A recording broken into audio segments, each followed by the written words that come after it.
Hey friends, welcome back to my channel. Today I wanted to share with you pretty much a follow-up to my last video, which was a short video where I picked up a bunch of war nickels, silver war nickels, and a couple of 40% silver half dollars for just well under melt. I got the half dollars for $5 each, and I think melt on them at the time was $8.50 something cents a piece. They were asking $7 each for them, and I got them for $5. And then the silver war nickels, they were asking $3 each, and I picked them up for $1 each, which is, you know, tremendous buy. So this is a follow-up to it. Here's what I picked up this time around. And this stuff was all sitting in the counter, but I just waited to go back and pick it up. And decided to make this a longer form video rather than a short video because there's just so much more to share with you as far as how the deal went down than than I can put it in a short video. So first of all, here's the layaway number. Last few numbers, 35646, and then there's my layaway ticket, 35646. So you know it's the same stuff. So here's what happened. I went in there and I took the rest of the half dollars that they had. There was 8 half dollars left, and I took them all. These are all 40% half dollars. Again, I paid $5 each for them. That's $40, well under the $8.50 something cents melt that they're worth, just as melt. So I got those, and then I picked up 13 90% silver quarters. Most of them are 64Ds. A few more, or excuse me, a few less are 64s. I have 163 and a few in the mid-50s. And they were asking $10 each on these. And I said, if I take them all, what's the best you can do on them? And he offered to let them go for $7. I said, would you do $6? And he said, sure. So I got 13 90% silver quarters for $6 each. That's the equivalent of 24 times face. Right now, 90% silver is going for about $42 face. At $6 each, it's the equivalent of $240 for a full roll versus $425 for a full roll at today's melt value. That's not even, I don't know what you want to call it. That's not even the weirdest thing. I was so excited to get him. When we went to the counter, he goes, just trust me, this is how I can do the deal. He wanted me to put them on layaway. And, you know, they have sales goals. They have daily layaway goals, weekly layaway goals. It's right before Christmas. So he goes, can you put it on layaway? And I said, sure, I'll be back in a few days or next week to pick them up, right? So he writes the ticket up and he walks over with an air ratchet. I don't know if anybody knows what an air ratchet is, but it's a giant tool. If you ever go to the mechanic and you hear that thing making that buzzing sound, that wrench that they take your tires off with and stuff like that, that's what it is. It's an impact wrench. And he wrote my ticket up with the proper value of the coins. So $40 in half dollars, and then 13 times 6 is what? 78 in quarters. So that's the equivalent of $118. And if you know from watching my previous videos, you know that in Florida, any denominational coin and currency is free of sales tax. But in this case, he still writes me up for a total of 118, a subtotal of 111, so that once the sales tax gets accumulated, it comes to the 118 even, which is what I would be due to him out of pocket. But he writes me up as if I bought this air wrench. And let me show you this thing. Look at the size of this wrench. It's a 3/4 inch drive. It's got to weigh 25 pounds. It's not even funny how much it weighs. He had it on the shelf for $259. He wrote it up for, looks like $100 on the ticket.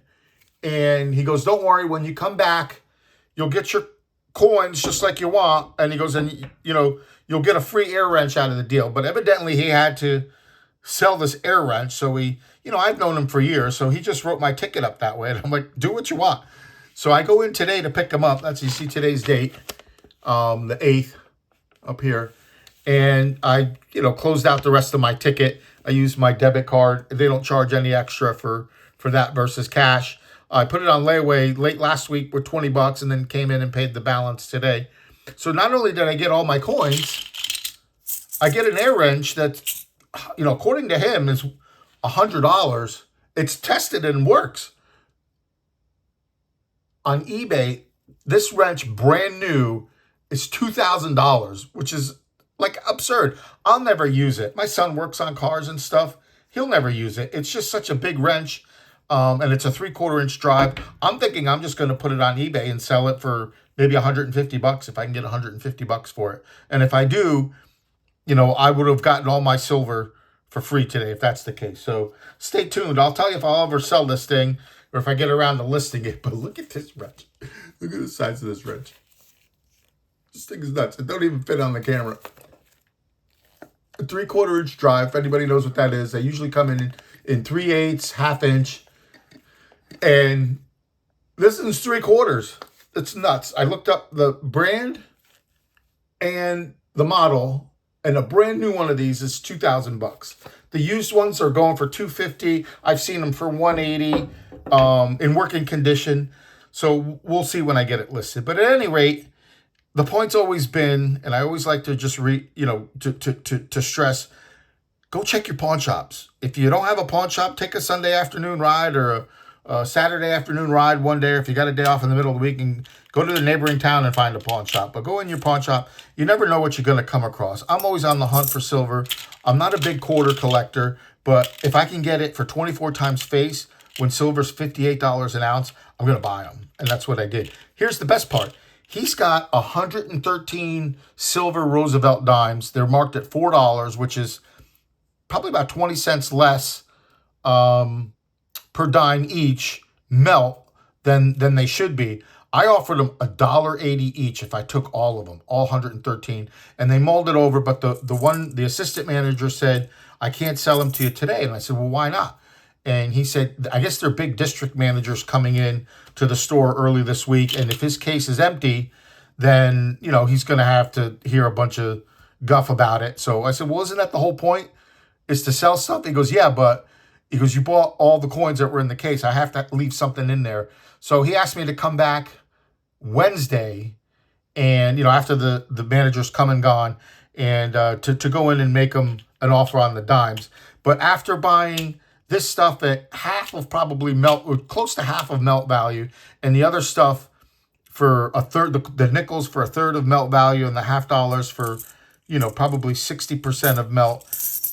He says, what did he say? He said, he goes, but I have to sell them to you for at least melt. And in my head, you know, I didn't want to say it, but I felt like saying, you sold all the other stuff to me for well under melt. So I didn't want to draw any attention to it. But I think he knows that, and maybe that's kind of where he's drawing the line. But we'll see Wednesday. I go in there, and again, I'll make the same pitch. I'll buy all 113 dimes, and maybe I'll offer them $2 each. Melt on them is $4.20. You know, if spot stays where it's currently floating around at right now. So again, I'll keep you posted. I'll post you on whether or not I sell this giant wrench. And then I'll let you know if I pick up those dimes. But again, check your pawn shop. You never know, the treasure you're looking for might be in there. And I've gotten so used to like telling myself, oh, you can't drive by. You never know what's in there. You might be missing out on something. The funny thing is, if I do drive by and go about my day, how would I ever know if I missed out on something? But there's always a feeling I have, like there's something in there that, you know, I could be buying. And lo and behold, this deal turned out to be way better than I thought. So check your pawn shop. Hope you find the treasure after. Thanks for watching. See you next time.